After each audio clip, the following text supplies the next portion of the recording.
تعال اسمع بقى رأي ميدو في محمد صلاح. يلا بينا على الفيديو، اسمع كده. من افضل لاعب عربي في القرن العشرين، ميدو ولا المساكني؟ في القرن العشرين؟ ايه احنا في القرن كام؟ ميدو ولا المساكني؟ ايه افضل لاعب عربي؟ ايه لا ميدو ولا المساكني. بينكم الاثنين. مين افضل، انت ولا مساكني؟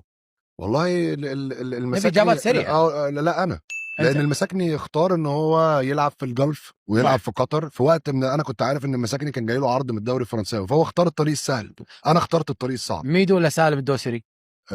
كايه قول لي كايه افضل لاعب فنيا مهاريا. اكيد انا.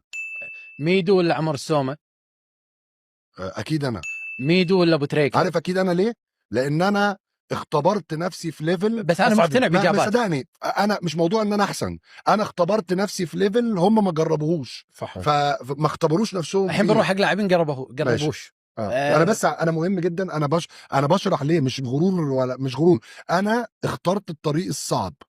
هم في منهم جالهم اوفرز، مع كل الاحترام، سالم الدوسري لعيب كبير راح اسبانيا عمل ايه؟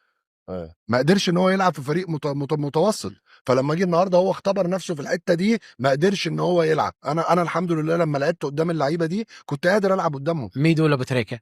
لا انا طبعا. ميدو ولا شيكابالا؟ انا ميدو ولا محرز؟ محرز. محرز ولا صلاح؟ صلاح. صلاح ولا حكيمي؟ صلاح. جميل جدا. اقول لك قصه عظيمه جدا عن صلاح عشان حتى الشباب الصغيره اللي بتتفرج علينا تفهم ازاي صلاح اشتغل على نفسه. صلاح لما راح روما، وانا على فكره عملت انترفيو مع المدرب ده في البرنامج بتاعي، لما راح روما لقى نفسه ان هو بيضيع فرص كتيره جدا، بيروح 1 في 1 وبيضيع بالجول كيبر وبيضيع فرص كتيره جدا. عارف عمل ايه؟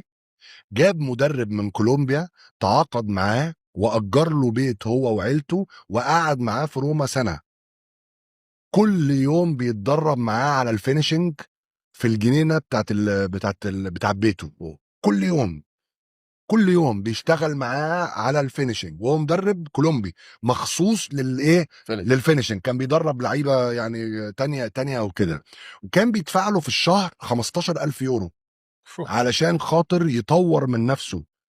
فاكتشف المدرب ده لما اتكلمت معاه، اكتشف ايه؟ انه صلاح عنده مشكله في البريذنج، عنده مشكله في النفس، ان لما عمل له مونيتورنج وقياسات وميجرمنتس، بيعمل له قياسات وهو يعني انتوا عارفين الجي بي اس وبتاع، فلقى ان هو كل ما بيروح هو والجون نفسه بيعلى والبلس بتاعه والهارت بيت بتاعه بيعلى، فابتدى يشتغل معاه على